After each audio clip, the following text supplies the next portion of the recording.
For the 6 years that I've been living in this place, I thought that this non-claimed land was due to some contemporary post-invasion debate, but it turns out that this has been contested land for tens of thousands of years. This was a hunting ground and a food and water gathering place, and depending on when you encountered the place, you might encounter brutal conflict or a coming together between peoples. I'm sitting a few kilometres from what is now called Gardiner's Creek, but was for much longer called Kuyonkoot Creek, a core source of water and food for the people that lived here. This land has always been a place for work, for play, for living, for research, science, and creativity. I acknowledge this history and am aware that I have only just begun what will probably be a lifelong learning in terms of Indigenous sciences, knowledge systems, and customs. I acknowledge the people of the Woiwurrung and Bunurong language groups of the Eastern Kulin Nations, on whose unceded land this symposium was conceived and is hosted. I pay my respects to elders past and present, and to any Indigenous people who may be with us today. I also pay my respects to elders of the lands from which you join us, wherever that may be. After 2020's online eco-media marathon, we thought that surely in 2021 things would be better, that we would be gathered together, at least some of us, in person for this year's event, but it was not to be. This foolish hope was writ large in the call for papers for this event, which not only offered in-person and online presentation options, but also dared to suggest that now that the pandemic is winding down, we might refocus our attention on the original global catastrophe, the wholesale degradation of our planet and its resources. It turns out the pandemic is not winding down, at least in the Southern Hemisphere, and certainly not in Australia. A few weeks ago, 12 million Australians were in lockdown. Melbourne also hit the rather unfortunate milestone of 200 total days locked down since March 2020. Delta is also making its presence felt elsewhere, like that one guest that hangs about far too long after the party's over and won't even help with the washing up. The pandemic carries on, so too does the climate catastrophe. Buried under the case numbers, vaccination rollout woes, and a small crisis in Afghanistan were wildfires in Greece caused by arson, but accelerated and propagated by unseasonably hot conditions that have killed at least 2 people and destroyed dozens of properties. Also, 302 people have died and more than 50 are missing in extreme floods in Henan province in China. And Canada's highest ever temperature of 49.6 degrees Celsius or 121 degrees Fahrenheit was recorded in Lytton in British Columbia in late June, which forces questions of not how we move on, not how we refocus attention, rather how we learn to hold these two mammoth, all-encompassing hyper-objects in our heads at the same time, how as academics and creatives, we somehow try to comprehend them, work within them, respond to them, represent them, teach them. And this is to say nothing of how we try to balance that with homeschooling, staying connected with family and friends, supporting local business, and attempting to not go insane, staring blankly at the same 4 walls and whoever we happen to share them with. Another perhaps foolish hope that eco-media can do some of this work, that the range of papers presented today can demonstrate the myriad approaches that we're taking to understand everything that's going on, to weave the lessons we've learned about ourselves and our immediate surroundings in the last 1.5 years into a more holistic understanding of how the planet responds to a crisis. With that in mind, I'm excited to announce that along with our publishing partner Intellect, we are opening a call for chapter proposals for a book titled The Climate Catastrophe, a Creative and Critical Survival Guide. The full call for chapters will be available at the Eco-Media website this week. So if you're feeling that your 15 minutes today deserves some expansion, do get in touch with us. I'd like to acknowledge our partners here. Firstly, the School of Media and Communication and the Screen and Sound Cultures Research Group at RMIT University in Melbourne, for being a wonderful home for all kinds of exciting and dynamic research, and for encouraging interdisciplinary and creative approaches. Also at RMIT, the Australian Film Institute's research collection, a specialist public film and television industry resource, housing materials encompassing global cinema and television, including press clippings, books, journals, film and TV scripts, policy reports, film promotional material, and film festival catalogues. Atlas Shorts, our streaming partner, is an educational media library championing the short form with short films, web series, documentaries, and animation, all under an hour, available to universities and other educational institutions. Atlas Shorts have provided us with the wonderful 2013 film Forest Keepers, which will be screening as part of the suite of recordings that will be made available after the conference this week. And finally, the Environmental Film Festival Australia, a volunteer-run organisation showcasing groundbreaking cinema that traverses the relationship between humans and their environments, challenging the way people think about the natural world, and inspiring us all to discuss, explore, and act on important environmental issues. Before we get going for the day, a few more thanks and some housekeeping. Firstly, thanks to everyone, to all of you for their patience with the platform woes that we've had. For anyone who in the last 18 months has had to pivot a real world or hybrid event into online only, you'll appreciate how stressful this can be. Hopefully this simple Zoom solution will serve us well for the day. Thanks again to our partners, and I'd like to thank too the wonderful steering committee and my friends and colleagues, Joymi Baker, Rebecca Najowski, Heather Jarvis, and Logan Ramsey for their assistance and for their opinions and guidance in shaping this event.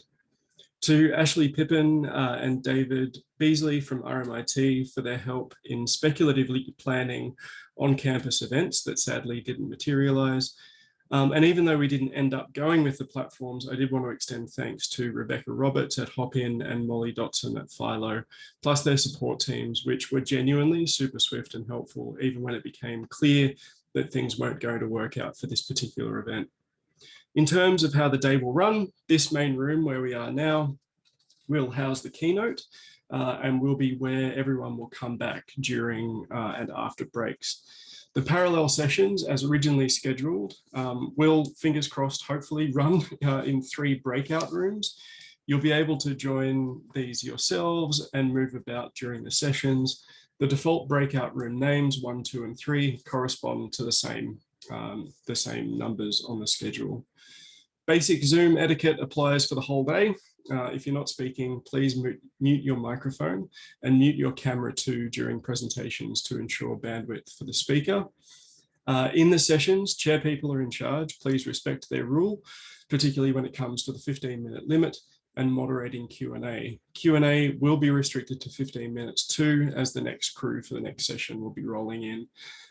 When in Q&As as well, please raise your hand in order to ask a question or just drop it into the chat box and the chairperson will ask that question on your behalf.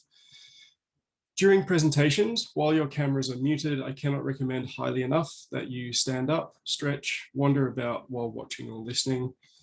Similarly, during the long break between 1 and 2 p.m. Melbourne time, I really encourage you to walk away from the screen, get some fresh air, do a bit of stretching and so on. For now though, we have 10-15 minutes, so do go grab a drink, snack, whatever you need, and join us back here in 15 minutes time for the opening provocation. Thanks everyone.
Hi, Sean. Yep, just give me one sec. I'll stop sharing mine, and then hopefully you can share yours.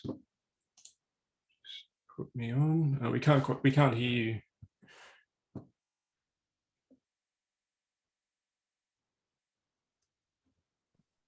Okay, cool. There we go. Gotcha.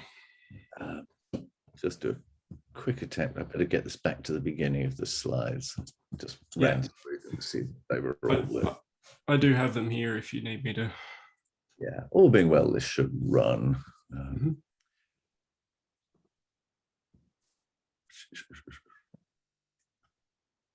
Oh, host has disabled participant screen share.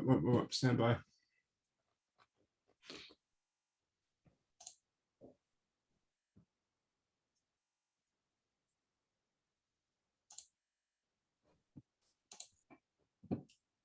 Okay, hopefully that should work. Yep, that's going to go. Okay, so that should be it. Perfect. Yeah. You can see that? Fine. So I'll Can. pop that out for now. And actually, I'll mute myself for a minute and I'll just go and get a coffee and get myself ready. Good idea. See you shortly. See you in a moment.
Okay, how are we traveling? Sean, are you just about right to go?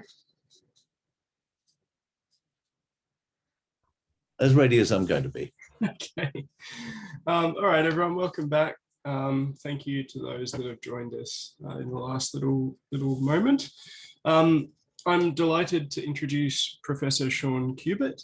Sean is Professor of Screen Studies at the University of Melbourne. Sean's appointment at Melbourne follows previous appointments at Goldsmiths, University of London, and the University of Waikato in New Zealand. Cubitt has published widely in the history, philosophy, and theory of media, with books including The Practice of Light, The Cinema Effect, and Videography, Video Media as Art and Culture. More recent work sees an interest in the intersections of media representations and technologies with ecological concerns, specifically eco-aesthetics and politics, with books such as Eco-Cinema, Theory and Practice, Finite Media, and the unofficial namesake of this very symposium, 2005's Eco-Media. Sean will today offer a provocation entitled 3 Digressions on the Way to Eco-Aesthetic Politics. Over to you, Sean. Oh, thanks. I'll try to live up to the intro. Kia ora koutou katoa. No mai, haere mai, he mihi tēnei kia koutou katoa. My name is Sean, and I'm speaking on land seized from the Bunwarang people of the Kulin Nation, whose elders, past, present, and emerging, I would like to acknowledge, especially in this Eco-Media Forum. And I'll plunge straight into my digressions, the first of them on mermaids. One day in 1842, Moses Kimball, proprietor of the Boston Museum, purchased a mermaid. He bought the mummified creature, about 2 or 3 feet long, from the son of a sea captain named Eads, who bought it in the back streets of Batavia after selling his share in a trading ship to raise the funds. It seems the mermaid was a masterpiece of creative taxidermy, including parts of shark, orangutan, monkeys, dogs, and fish skin, and that there was quite a trade in Fiji mermaids in the Dutch East Indies at the time.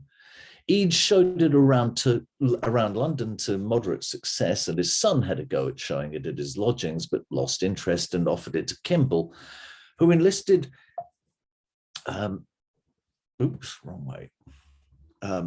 Phineas Taylor Barnum, already known as New York's go-to publicist. Barnum set up his lawyer, Levi Lyman, to play the part of an apparently reluctant English biologist who would deliver lectures on it and on his own adventurous, if wholly fictitious, life. After a year, Barnum sent the creature on a tour of the American South in the hands of his uncle, who, however, lacked Lyman's gift for ballyhoo. Undeterred, Barnum took the mermaid to London with some success before installing it at his American museum, where it was most probably lost in a fire. Secular quasi-scientific entertainments were popular, get this right eventually, were important venues for popular imaginings of the Orient. Japanese mermaid stories go back at least to the 10th century, with possible sources in the China of the Warring States period. There was a kind of contractual nod and wink linking pseudo-intellectual showmanship with a newly urbane and knowing crowd who enjoyed the skill of the illusion as a type of confidence trick that cleverly jumbled class barriers to mix quasi-scientific, quasi-religious, quasi-philosophical interests, long features of carnival, into the history of contemporary popular amusements. If the mermaid of legend was the favored fantasy of water-weary seamen sick of rum, sodomy, and the lash, then the contric monkeyfish is the truth of that hallucinatory wish fulfillment. Its first owner, Captain Eads, was perhaps the last to see beyond the nasty relic to the mythic creature that it purported once to have been. The fascination of the relic lies at this hinge between the dream of beauty and the actuality of ownership and sale. Advertised as the Fiji mermaid, Barnum's Orientalist fantasia ballyhooed the glamour of the Spice Islands, but in a perverse doubling of hallucinated loveliness with no less hallucinatory disgust at the mire of sex and putrefaction. This precisely fantastic doubling of desire and death is the last illusion, one that pretends finally to have transcended sexuality and sensuality along with dream. The obverse of mythic mermaids, the Fiji mermaid made explicit a Puritan disgust at heterosexual congress through the conjunction of lecherous monkey and seafood. The mummification is, at first glance, the anomaly, the caesura of preservation between the rhyme of sex with putrefaction. If we could possess the object of our desire, we would cease desiring, but that never happens. Barnum's Fiji mermaid is, of course, the bestial imago of desire in a decaying mirror. I'm sorry, I've got my slides in the wrong order here. Let me just go back one. Mummification turns its parody of love into a fantastic fiction when it pretends to show what cannot occur, the end of desire. The saddest thing is that in some medieval carnival, it might have lived up to its promise, showing that sexual desire transcends even death. But in Barnum's Carney, the dime show freak is no longer capable of the mythic and fantastic reversals of carnival. It is instead assimilated into commodity exchange, a service provided. A mermaid swims between two worlds, the businesslike shipboard world of sailors, the vast majority of whom, like Captain Eads, couldn't swim, and the sea caves of the deep. Aha, no, where are the sea caves of the deep gone? Never mind. Where treasure lay piled and fantasies of sexual play contradicted the otherwise fatal nature of water. In the imaginary ocean, desire and death combine. There was, especially for London audiences, another female creature perched on a rock, singing songs that lured young men to their deaths. Staunch, with helmet, buckler, trident, and shield, regal Britannia, comely negation of the sensuous, was the imperial antithesis of mermaids, overwhelming desire with an equally unending duty. Compare Gertie McDowell, perched on a rock on the beach at Sandy Cove in Ulysses, object of Bloom's prurient desire, until at last she reveals her limp, her imperfection, her unworthiness. The terrible bathos of Joyce's epic, the reduction to banality, makes of Gertie a Fiji siren, but it also celebrates the everyday as the height of epic truth. Even under Bloom's demeaning gaze, Gertie does transfix and is transfigured. Barnum's sideshow cannot pull off that second trick. He lacked Joyce's ability to see the radiant legend beneath the naked skull.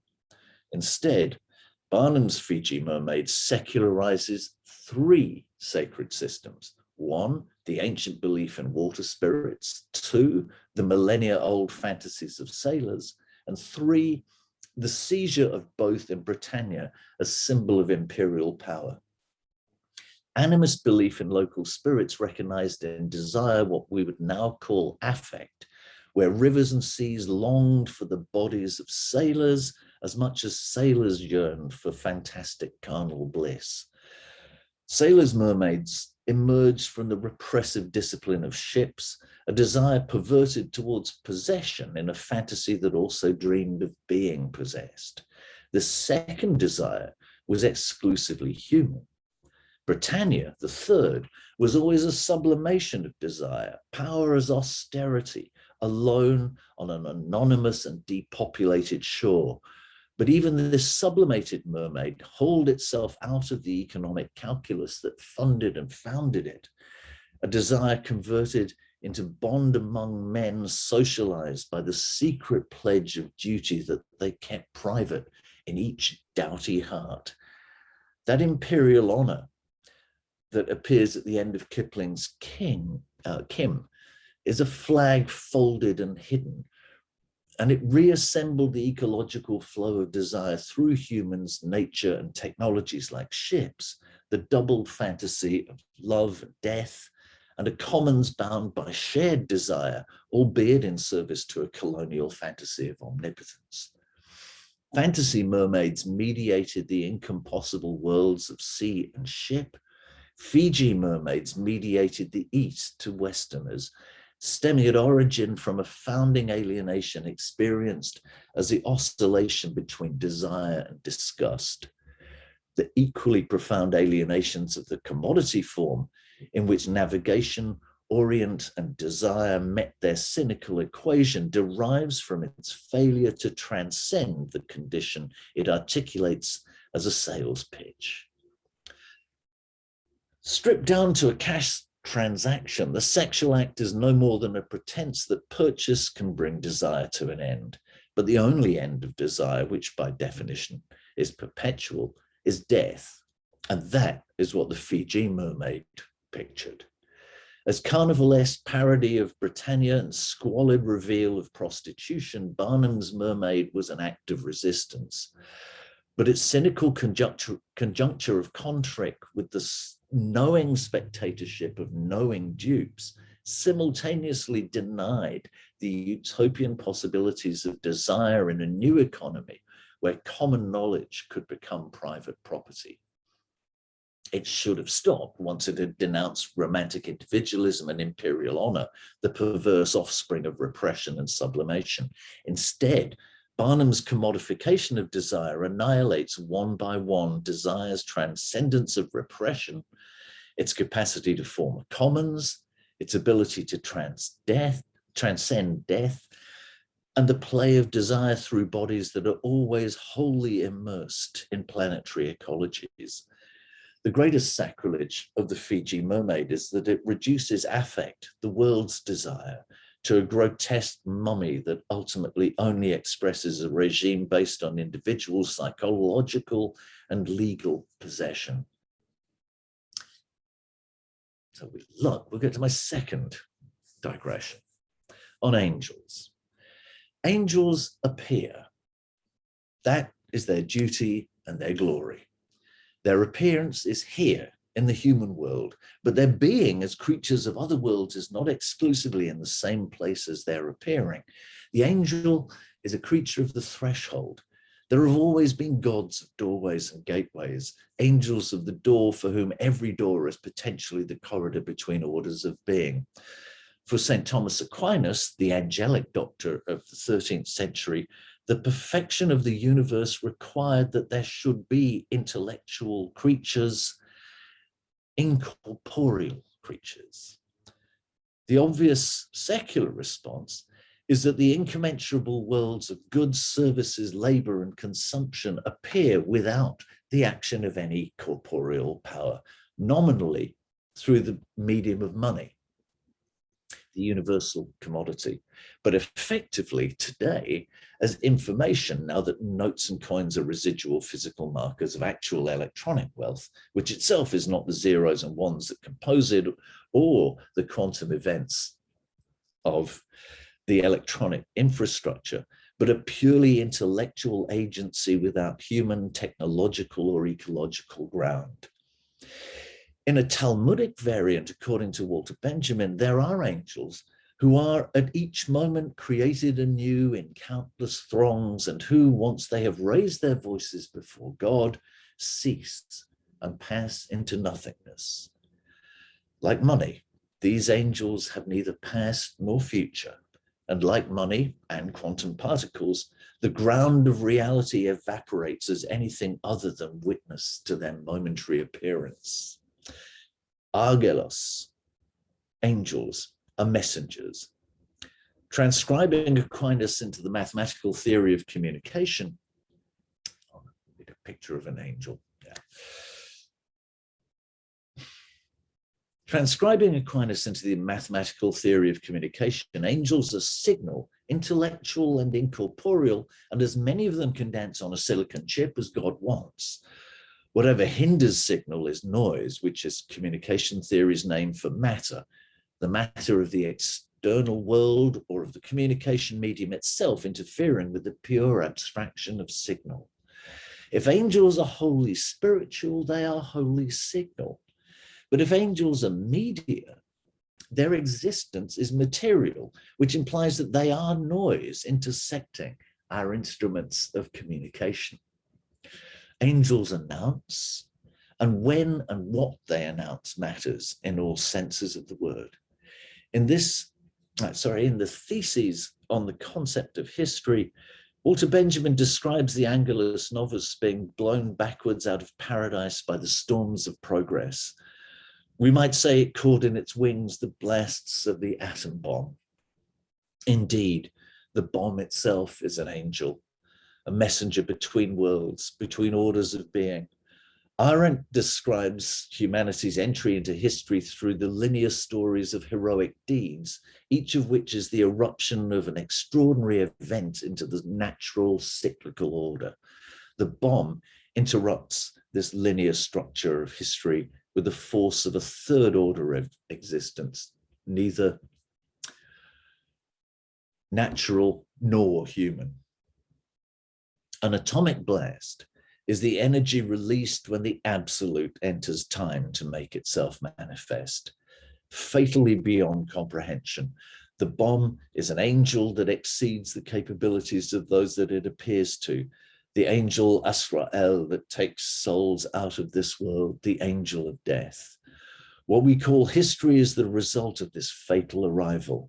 The angel of destruction, this interruption that ends history and creates whatever it is that we now inhabit, appears as a new truth.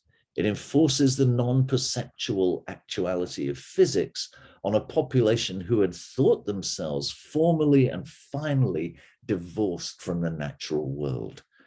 The revenge of ecological being on appearance.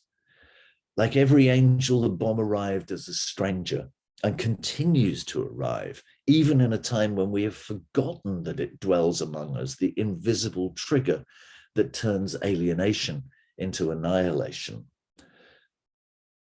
The world for us is now no longer historical or natural. The global system that has bootstrapped itself out of the swamp to become pure appearance, cash divorced from assets, consumption divorced from ecology. The angelic bomb and the atomic sublime that attends it as a new and terrifyingly nihilistic aesthetic inhabit the interstices of the simulation enacted every day by finance capital, an economy of increasingly remote and arbitrary derivatives that constantly reformulate the grounds of their own existence, the market. As interruption, the angelic event that has not ceased to undercut the everyday with its permanent alternative of annihilation, proves that this simulation, which must aspire to totality, can never be total because it is always dependent on the world it boasted it had bootstrapped itself out of. In the bomb's dark interchange of projection and introjection, the world's and our desire to be annihilated articulates with the radical incompletion and totality of the sexuality of angels. In the Byzantine Church, since Christ had referred to the angels in heaven neither marrying nor being given in marriage, it became customary to regard eunuchs as angelic. In related traditions, hermaphrodites were angelic, having the parts of both sexes and therefore being whole, whereas the sexed population are not. The inference of both traditions is that angels are at once of both genders and neither, lacking and complete. The angel of the threshold faces both towards and away from sexuality, popping in and out of identity as easily as in the Talmud they pop in and out of existence. Not gendered, and in many traditions not even asexual, angels persist between worlds and orders of being, between reality and symbol. They are neither pole of these binaries, but messengers, relations, mediations between them.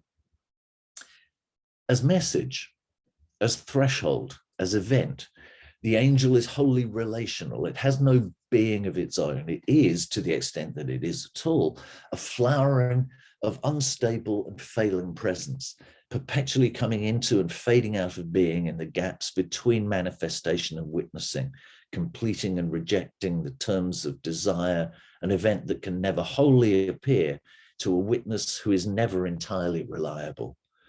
The angel is not a person, but an encounter. The encounter with an angel is a strange moment when we realize that I, as witness, am not identical to myself.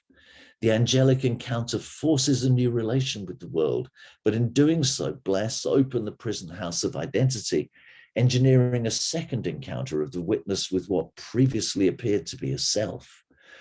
Though it must begin as trauma, the angelic encounter is a departure. The bomb marks a departure. In Bernini's Ecstasy, experience of the sublime is an exit from the world. At Bikini Atoll, like the angel that drove Eve and Adam from the garden, the angel of the fiery sword drove us out of history into an endless systemic present. This present, the present of the market most of all, is inhuman because it denies what the departure from eternity into history made apparent, that human time is marked by loss. Loss of ecological, maternal, and communal union, felt as profound lack, binds us to a fading past and propels us into the future. The paradox of the angelic encounters, queering of desire in the face of the nuclear sublime, and the equally aesthetic terrors of climate change, is that each of us experiences it alone, yet all of us experience it in common. The overwhelming realization of our alienation from the world and one another propels us towards one another and a world that has just proven that it is unstable and therefore capable of change. Powered by the medium of the word, John's gospel calls it Logos. The Quran opens when Jibril, the angel, commands the prophet to write. The highest archangels and the most modest guardian angels know us. Angels assure us that we are known by something that cares. Like the market, as I move to my digression on cats, the pandemic knows us, but doesn't care.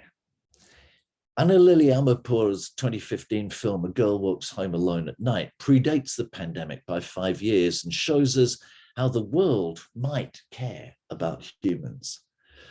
Like all vampire movies, it evokes blood as medium, unsettles the connotations of menstruation and thus of femininity as lunar and reproductive, thus proximal to nature. The gender switch, Amirpour's vampire as female, already breaks the code. The girl, unnamed throughout the film, is unnatural. Beyond the obvious allegories, perfect in their ambiguity, there lies the challenge of the film's ending and of the role of one of its principal characters. The plot is a love story and ends as the young male character Arash and the girl drive away from Bad City, the petrol town they inhabit and that inhabits them, shot in chiaroscuro black and white in another oil economy town, Bakersfield, in Southern California, a diasporan doppelganger that displaces the Farsi dialogue against evocations of American youth culture, US rock music, James Dean car, clothes and poses, US stars on posters, and in a marvelous sequence, the girls skateboarding in a chador.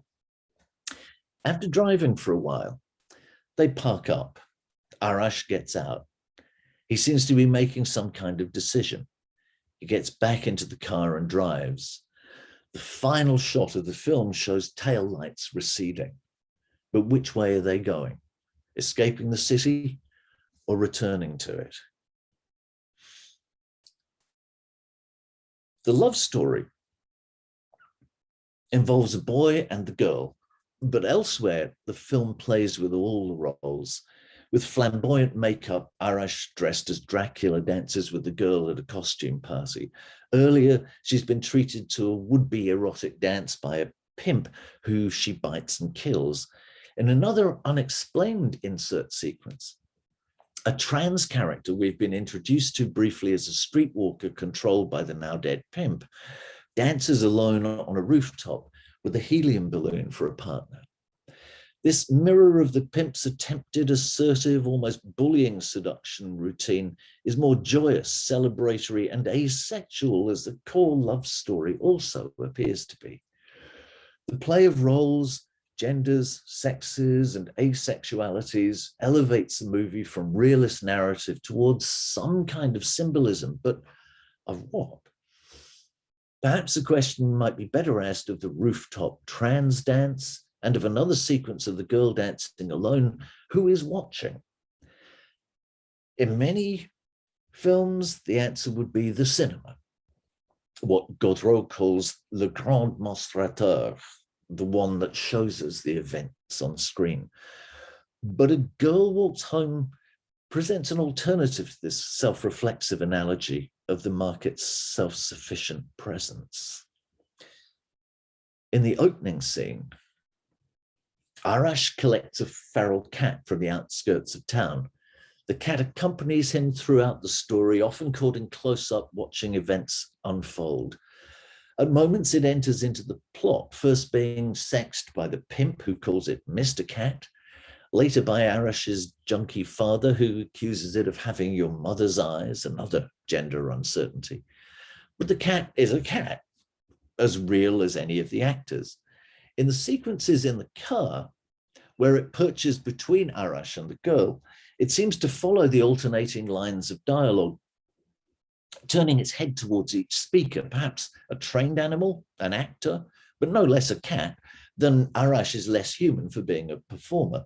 At the same time, obscurely and in ways that may never yield up a satisfying resolution, it seems to have the role of watching, witnessing, but perhaps least or maybe most specifically of seeing.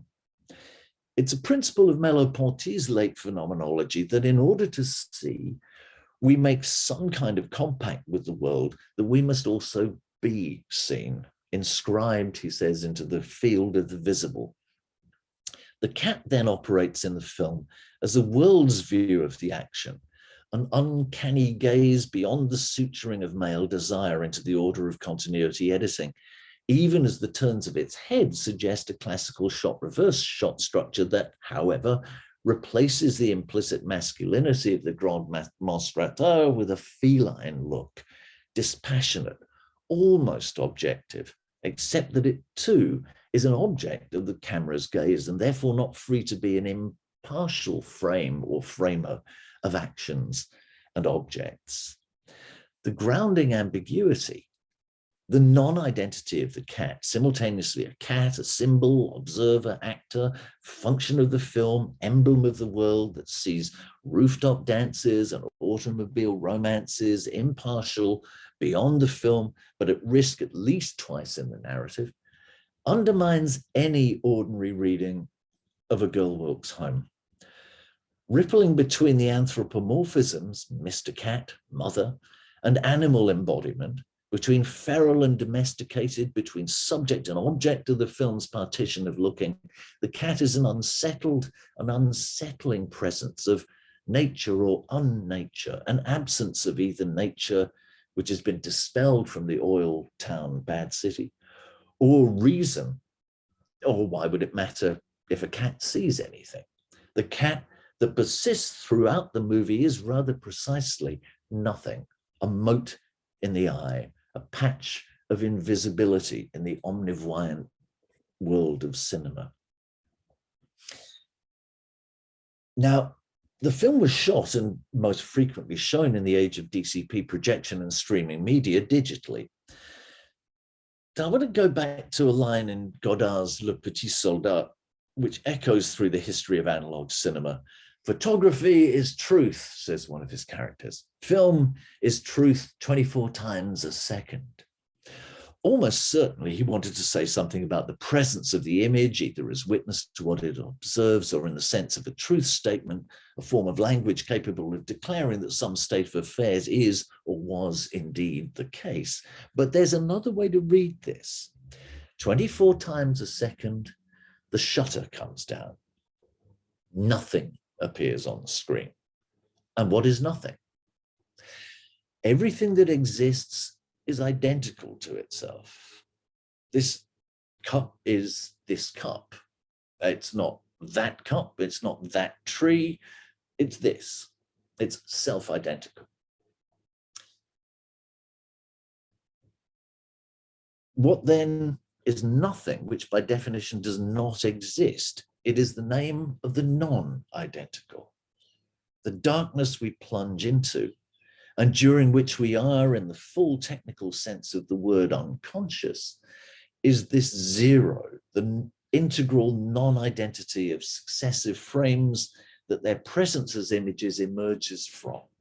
The multiple non-identities of the cat may as well serve as on-screen personification of this precisely invisible generation, except that this is not film in the sense that Goddard intended in the year 1963, long before he moved to video. In video projection, there is no shutter.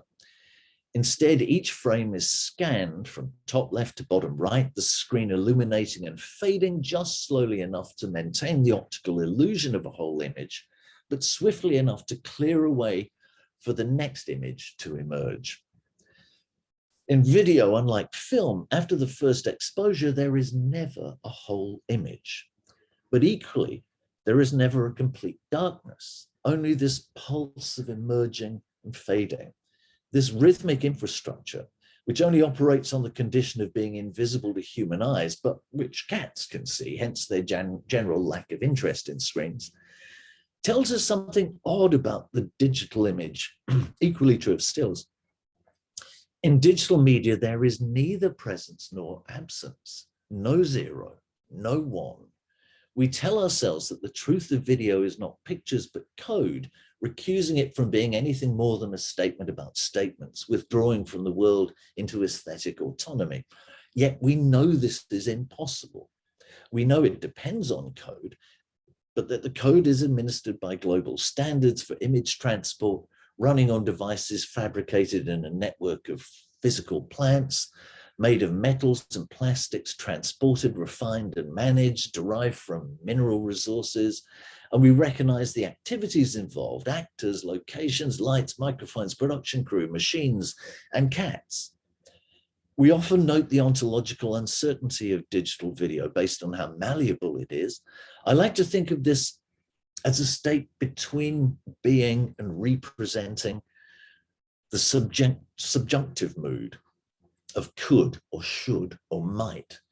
Video's uncertain status echoes both the unstable status of the cat, an animal, a symbol, observer, observed, etc., and the quantum uncertainty of electronic charge, which can never achieve completion and never decline to zero. The language of zeros and ones, presence and absence, is a fiction. The cat in A Girl Walks Home looks less like a Persian cat and more like Schrodinger's, or like the Cheshire cat in Alice in Wonderland that fades away, leaving only its grin, and even more like Kipling's cat who walked by itself. The scale of difference between one image and the next, between one form of unconsciousness and the next, is never settled. For the viewer, watching Casablanca on film, when we are unconscious for half of the movie's running time, or viewing A Girl Walks Home on video, when we're semi-conscious all of the time, hardly feels different. But we're no longer unconscious in the same way, not plunged into non-identity, but swept into the rhythm of an alien pulse. Losing analog cinema's absences, its non-identity, we enter electronic space where image and darkness are no longer fundamentally separate states. Appearing and disappearing are our ontology. We are no longer simply inscribed into the visible. We are constantly being marked as visible and equally constantly being erased. Domestic and wild, loved and despised, the witch is familiar and the ecologist's enemy. The privileged figure of this familiar stranger, this strange familiar, is surely the cat. So, heading for something vaguely like a conclusion. Any sufficiently advanced technology is indistinguishable from magic, Arthur C. Clarke observed. To understand the power of the sublime, orientalist, spiritual, technological, animal, we need to understand the way it overcomes not only the senses, but the mind. Sublimity generates ignorance, which implies its obverse: where knowledge ends, wonder begins. Any system, including the global market economy, the science we evoke when we talk about trusting the science, and many variants of environmental systems thinking and planning, has to act as if it were complete and coherent. To achieve this completion, a system must actively exclude what economists call externalities and sociologists called environments. Whatever the system embraces, it treats as signal. Whatever it excludes is noise. Pushed out beyond the limit of knowledge, wonder is our reaction to those interruptions of the system when psychic, spiritual, or worldly ecologies excluded from the system force their explosive way back in and demonstrate the fallibility, incompletion, and incoherence of the system itself. The perverse language of information capital reduces knowledge to private property, to property as privation. The privation of property regimes excludes reciprocity with the world, instituting a mode of knowledge ripe for destruction when the world bursts back in. The perverse language of data and givens that masks the colonial exploitation of reality by the information regime also perverts desire, first by abstracting it from the common flow and consequently discovering in the perverse desire to own a death drive, compelled to seek out the vile as if it were the truth of every excluded ecology. For information capital, magic and wonder are illusions created by the absence of knowledge, now defined as intellectual property. But humans are not as divorced from the natural world as capital pretends. Still thoroughly ecological beings, we feel oppression as repression and experience our alienation worst when the repressed returns as worms and putrefaction. Only a photographer could truly complete the sacrilege against reciprocity, offering us today the photographic data of a historic hoax. The world offers to share, but we take a photograph in this case. We call it data and we capture it without reciprocity. That mad oxymoron, intellectual property, is all we need to recognize information capital's imperial colonial epistemology, the world as raw material for extraction, processing, and property. Against this privative mode of knowing, we need the ambivalence of a cat's gaze, at once knowing, canny, and uncanny, unknowing. Angels keep returning, because despite its triumph, the market and every information system is incomplete. Because the human ecology is already ruptured at origin by its entry into history, angels have always been able to pass between the disparate dimensions of the human and its others. These messengers are always strangers. And the obverse is also the case. The stranger is always potentially an angel. This is why neo-nationalist ideologues are so scared of migrants. They are figures of hope, not only because they journey in search of better lives, but because they renew whoever they meet, cracking open the homogeneous present of debt and databases. What is truly given, not harvested by data gatherers, such as the arrival of angels and migrants, will not fit into capitalist rationality, which demands absolute indifference so that things can be exchanged through the indifferent medium of money. The only differences it accommodates are the zeros and ones of a digital pulse, the difference between the price of copper yesterday and today, or the differences of an ordered hierarchy, such as the one ordering those who pay taxes below those superior beings who do not. These are differences of number, not of kind, and they are incapable of accommodating radical heterogeneity. Capital finds it legitimate to rank billionaires in their orbital heavens, but not to greet an angel on earth. The human becomes commons, as Quijano has it in a quote that's far too long for you to have time to read, by agreeing to the heterogeneity of all reality. That is where the commons emerges.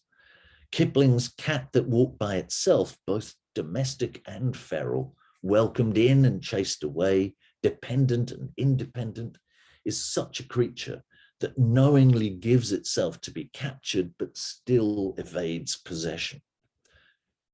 These digressions through disgust, terror, and the uncanny began for me with a technical definition. I wanted to say that glitches were evidence of media being true to themselves, revealing their functioning. Glitches are not noise.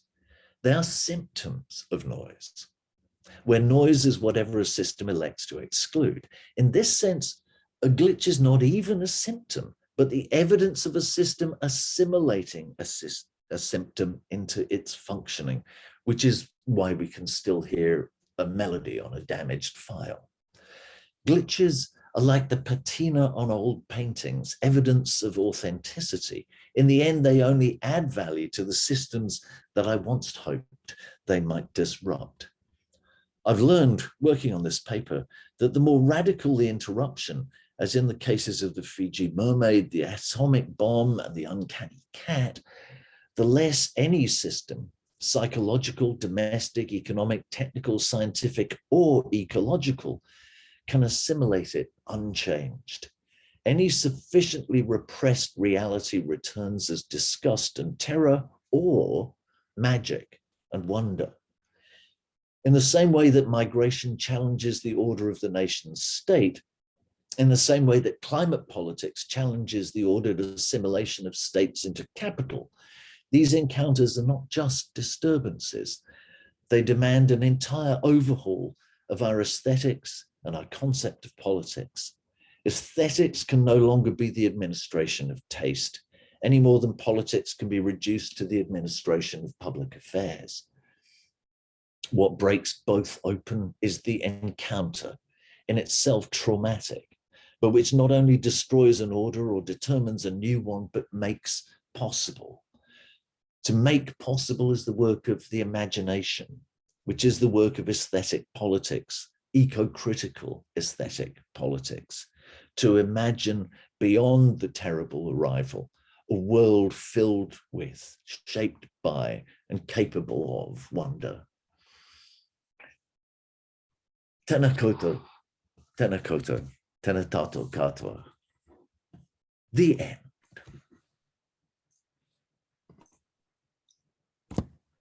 Thank you very much, Sean. You can see the digital applause raining down. Very kind, thank you. We have a few minutes for questions. If anyone would like to jump in, please raise your hands or drop them in the chat. I guess I wondered if I might begin by asking, you mentioned this process of sublimation as kind of being a bit of a danger or a non-starter. I wonder if there's some kind of danger in our sublimation of the environment. Is there some kind of stalling that results from us perhaps over exalting the natural world? I think that what I wanted to try to draw attention to, I guess, is that when I have been involved in this kind of eco-critical work, the one thing that I've tended to do is to shove aside what it might be to be human in the new dispensation. And I think it's fairly clear that we cannot be human in any easily worked out way. But one of the things that occurs there, I think, is that it is extremely difficult to be human. And that is where this fundamentally psychoanalytic terminology comes from, because for all its vices, psychoanalysis is one of the very few ways of thinking through the problem of how humans are animals that have become socialized, and that the vicissitudes of those permutations is integral not only to how we then relate to and can be critical around ecological themes, but also how our attitudes then constitute the ecological. So it's not so much that we should give up being overawed by mountains and storms. On the contrary, it's probably a very good encounter. But that we need to recognize what's at stake in that. So if what is overwhelmed is indeed mind, then what is that mind? And to my mind, that's something that's entirely socially constructed, which means it's highly historical. And I would go so far as to say that in the years since broadly 1947, when a lot of the terms of our contemporary condition were being set, including the mathematical theory of communication, it's also the year of partition and still the greatest mass migrations that occurred in history. The root of migration is a central fact of 21st century life. These are things that can be treated as sublime. But if we do that, then we sacrifice something which I think can only be done if we know what we want to substitute it with. I don't want to rabbit on for too long, because I know Linda and Joy may both want to come in. Thanks. Joy, over to you. Hi, Sean. Thanks very much for that presentation.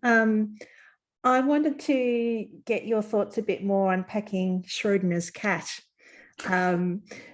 because in that thought experiment, it's the human scientist who, in the act of observation, determines whether the cat is or isn't alive. And until that point, the cat is both. It's both in both states, it's indeterminate.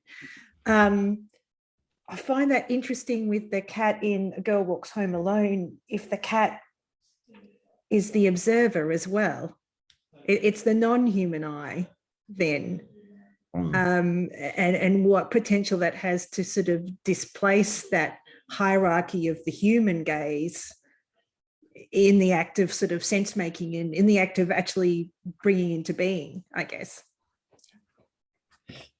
Yeah, that's wonderful. I think there are two possible answers. One is that when Schrodinger does the thought experiment where he sets in train a quantum event, and then it either kills a cat in a box or it doesn't, but there's no way of knowing. And only when the observer opens the box is a result actually occurring.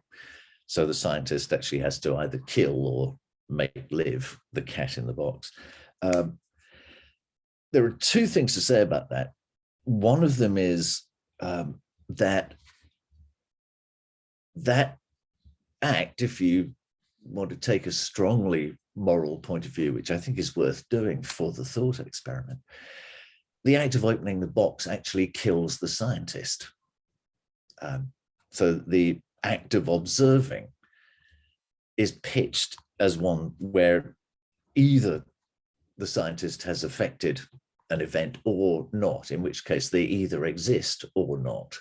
And their existence is at stake in the act of observing, which seems another way of reading backwards through Schrodinger.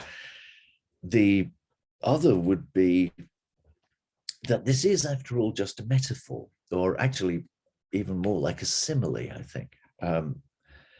And the problem with it, or the beauty of a simile, is that they're never literal. You know, if I observe that your eyes are like limpid pools, I'm really not expecting that they are limpid pools or any other kind of pool. They're eyes, and there's a fictiveness about it that seems to me to be really significant about the nature of Schrodinger's cat, but also obviously about a cat in a film, because it is a film cat rather than a real one. But it also begins to suggest that there is something more or deeply complex about our relationships with cats in particular, but I think with all proximal animals, all the animals that we're used to living with. And you can recognize it, for example, in the way that we tend, not absolutely, but we tend to use animal swear words only of animals which are closest to us. So we call people dog or cow or pig, because these are familiar creatures. And the more distant the animal, the more likely it is that the connotations will be more positive, like when we call somebody a lion. And it seems to be part of the ambiguity of our relationships with proximal animals that is close to the nature of fiction, but also to the uncertainty that Schrodinger was playing through with the thought experiment. But in all of that, it is, for today's purposes at least, it's the uncertainty of being human that seems to be the thing that kept impressing itself on me as I tried to work out what these three interruptions might signify for eco-critical thinking. I'm sorry, I'm rambling. Linda. Linda, over to you. Thanks, Sean. I really enjoyed the way you wove the mythopoetic with the historical and the political. I found myself smiling in admiration at a couple of points there. But my question is a much more basic one. It's also to do with cats and perception. And at one point you talked about the way that cats perceive film. And I wonder if you could say a little bit more about that. I mean, I'm not from the field of media and comm, so I had no idea that I spent half the time in the cinema unconscious, but I wonder if you could say more about how cats see film and how they see TV. Yeah, film, it's a little harder to say, but we had, I worked for years in a cinema in the East End of London, and we had, like most cinemas, we had a theatre cat. Used to do our mousing for us. And she would also terrify the audiences. She'd tend to wander around behind in between the rows. And if you had your arm dangling over the back of the seat, you're likely to suddenly feel this brush of fur going by. So if we were showing kind of Werewolf in London or something, there would be this scatter of screams through the cinema.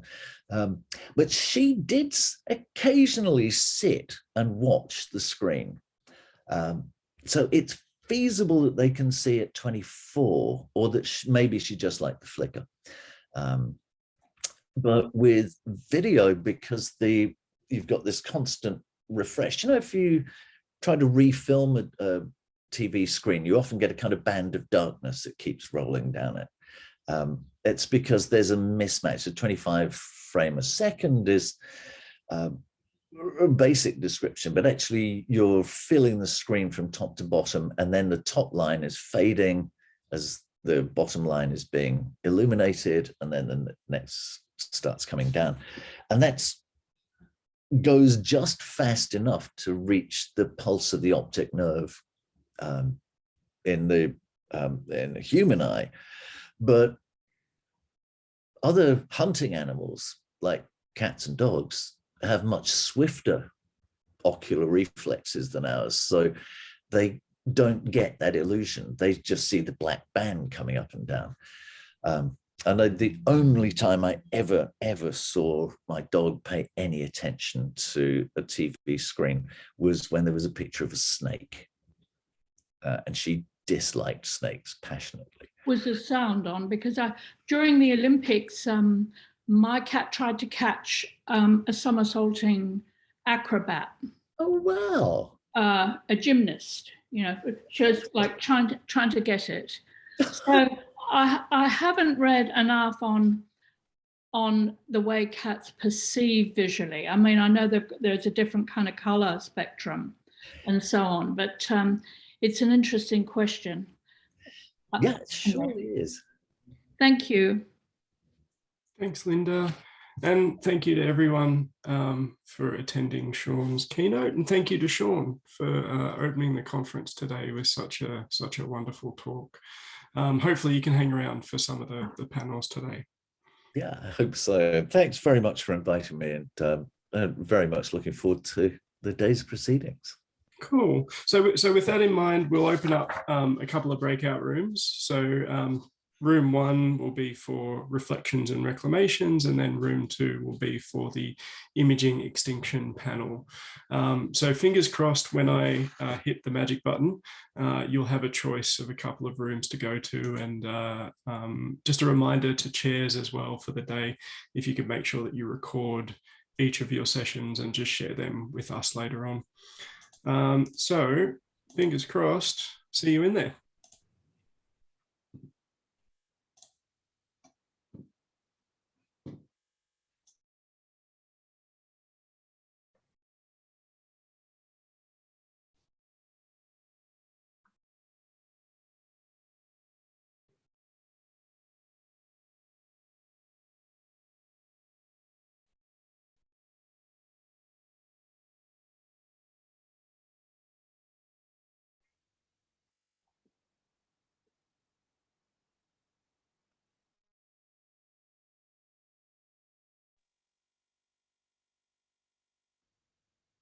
Hello, how are we going?